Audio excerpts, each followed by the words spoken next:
Hi, my name is Terri Giles-Exum, and welcome back for this second video. In the first one I made, I spoke of my divine healing by Jesus Christ and of my books that I wrote and the special needs children I work with that inspired them. And regarding my healing, I embrace and I welcome the skeptics out there. I want this to be questioned. I have hard physical evidence from my doctor that the arthritis is in remission without any medication at all. And those who wish to know further, I'll be happy to sign any kind of a medical waiver so you can investigate this yourself. This is indeed a divine healing, and I want all the questions you can ask. Okay, let's talk a little bit more about my special needs children in my books. This all began in the year 2000. Before that, I had subbed a number of years in Columbia County, and I was offered a full-time position as an assistant in physical education, so I took it. And that summer, following that year, I received a phone call from my principal. She said, "Oh, Terri, that job you had, we're going to have to find you another one. It's been cut." So she gave me one of three options. One was a special needs position. There was a first grade and a second grade assistant position. And I thought about it for a moment, and I said, "I'll take the first grade spot." So she said, "Great." So I hung up the phone, and this little voice spoke to me. She said, "Your principal's going to call back in just a moment. You need to take the special needs place." I said, "Okay." So sure enough, the phone rings again. It's my principal. She says, "Hey, Terri, that first grade spot looks like it's gone." And I said, "How about the special needs place?" She said, "It's yours if you want it." So I said, "Okay."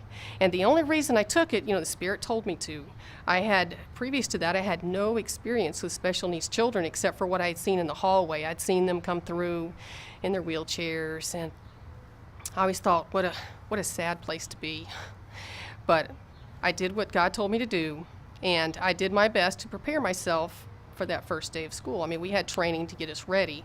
So I walk in, and I was not prepared at all for what I experienced. These kids are happy, they're joyful, and they love God. They're on such good terms with God that they changed the way I look at the world. They changed the way I look at myself. And it was just such a beautiful experience. And then a few years later, let's move ahead to 2006. I am in a regular ed classroom, in a kindergarten classroom with a little boy who was autistic. And my job was to make sure he received his education and didn't interfere with anyone else receiving theirs. Sometimes they can act in an unpredictable manner. So in this classroom is this beautiful little girl. She has the most gorgeous hair, just auburn in its own unique shade. It was her just unique signature. And she struggled a little bit, like a lot of kids do. This is not an unusual thing.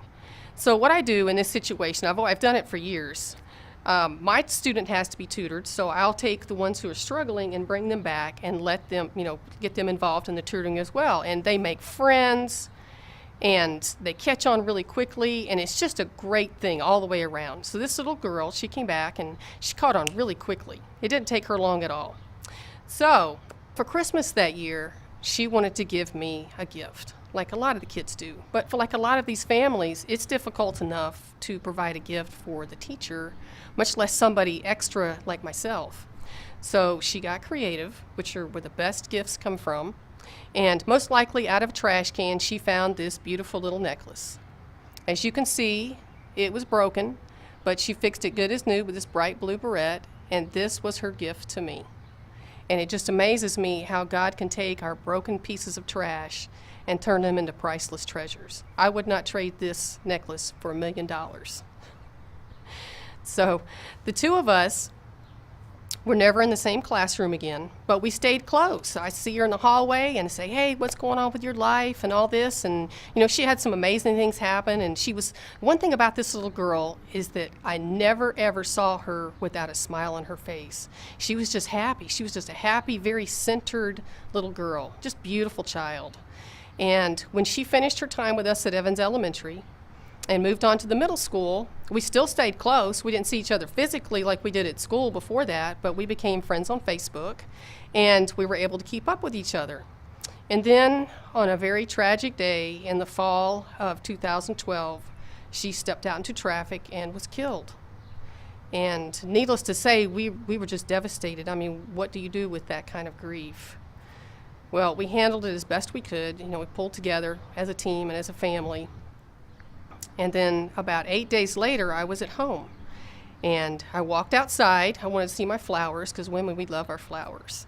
They always bring me a very peaceful feeling inside. So I step outside, and the area I'm standing on is actually just covered with rocks. It's an area we don't have anything but rocks. And in the background are where my flowers are. And standing there looking at my flowers, this butterfly came down, and she circled my head several times. And then she landed at my feet on the rocks where I'm standing. And she stayed there. She didn't move. So I got down at her level, and she didn't fly away. She was not afraid of me at all. And I was just amazed at this beautiful butterfly. And since she wasn't flying anywhere, I thought, well, maybe she's a little hungry. And my guys keep their Gatorade caps all over the house. And I thought, well, maybe if I mix up a little sugar water, she will drink some. Not having any idea it would actually work. So I backed away. And as I was going back into my house, that same voice that spoke to me before said, Terri, did you realize that butterfly is the same color as that little girl's hair? Actually, my thoughts weren't in that direction whatsoever. It did not occur to me, but it was exactly the same color as that little girl's hair. Dropped me to my knees.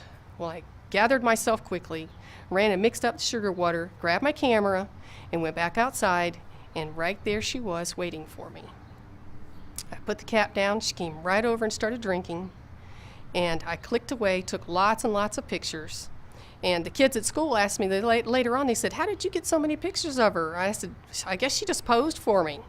So what I did with a writer and me, went inside and typed all this out in my computer. And then I attached these 2 pictures of the butterfly, and I sent it to everybody in my email box, thinking this was just an amazing thing all by itself. Well, it was about to get even bigger. I found out when I got back to school, there were 4 of us that spotted her all that same weekend. And the other 3 people all have their own unique visit stories.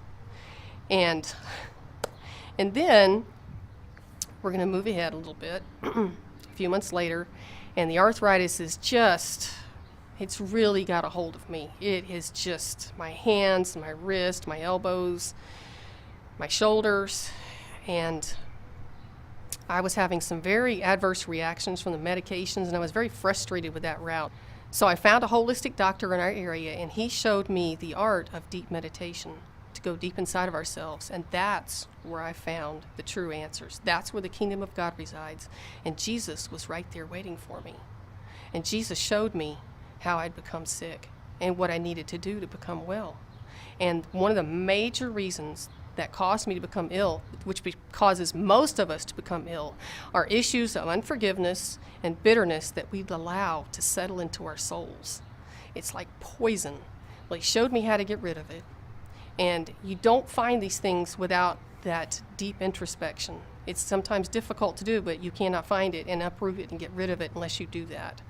So he also told me, Jesus told me I needed to go to my church for a healing. So I called my pastor, and he says, come on in. So they prayed over me, and as they were praying over me, I mentally put myself into the shoes of the woman who reached through the crowd to touch the edge of Christ's cloak. It wasn't like I was like her. I became her. I became that woman. And as I stood there in that church with them praying over me, it was just this beautiful aura around us. And after it was over, for a while I felt fabulous. There was no pain. I felt wonderful, and I knew I'd been healed. And then all of a sudden, the strangest thing happened. That the pain especially in my right hand, came back with just a vengeance. And I was disappointed, and I was angry. And I said, Jesus, I did everything that you asked me to do. Why am I not healed? I went to that church with zero doubt. I knew that you had the power. You're the great God of the universe. You're the great I am. Why am I not healed? And he was so tender, and he was so gentle with me. And he says, honey, there's one thing that you lack. And there were some particularly stubborn bitterness that I had held on to. And the person I had the grievance with had actually passed on. And he showed me that whenever she walks around in life, she had a bitter bucket that she carried, and she joyfully splashed it on everybody, everywhere she went. And when she passed, I inadvertently picked up that bucket, and I carried it with me.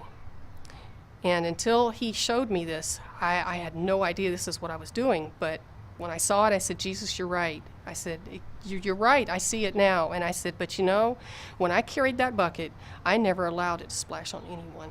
He said, I know, sweetheart, but it's been splashing all over you. Oh, and I looked at that and I said, you're exactly right. And he showed me how to get rid of it. So in my mind, I took that bucket to her grave, and I said, this was your choice to carry. It was never meant to be mine. And I laid it down. I forgave her for her brokenness, because that's what happens when people act so ugly and hateful towards you. They act out of their brokenness, and it's so much easier to forgive them when you look at it from that angle. So I laid that bucket there. I walked away and was careful not to go pick it back up, because it's easy to pick that stuff back up. And in a short time later, the butterfly came back again. The same scenario happened all over again. It was October 5th, 2013. I know the day and the time because my son was serving with the National Guard in Afghanistan, and I was talking with him on the phone. The butterfly came and landed in the exact same place, and I'm down at the butterfly's level on the phone talking to my son, telling him the whole thing that's happening. And I knew something significant was happening, but I didn't know exactly what it was at that point. And so after the butterfly drank the cup of nectar that I gave her, and she finally flew away after I took lots of pictures, you know, I pondered on this for a few days, and then I started to realize that I had no pain. The pain's just gone. And later on, a little while later, my body just told me I'm done with this medication. And so on December 31st, 2013 was the last day I took any medication. And that next morning when I woke up on January 1st, 2014, I felt fabulous and have felt that way ever since. So this is one of many spiritual experiences I've had in my lifetime. And like all great gifts, they're meant to be shared. And I know that these experiences that I've had will help you in your spiritual walk. So I encourage you to go to my website and request a speaking engagement. I would love to help you on this journey. God bless you.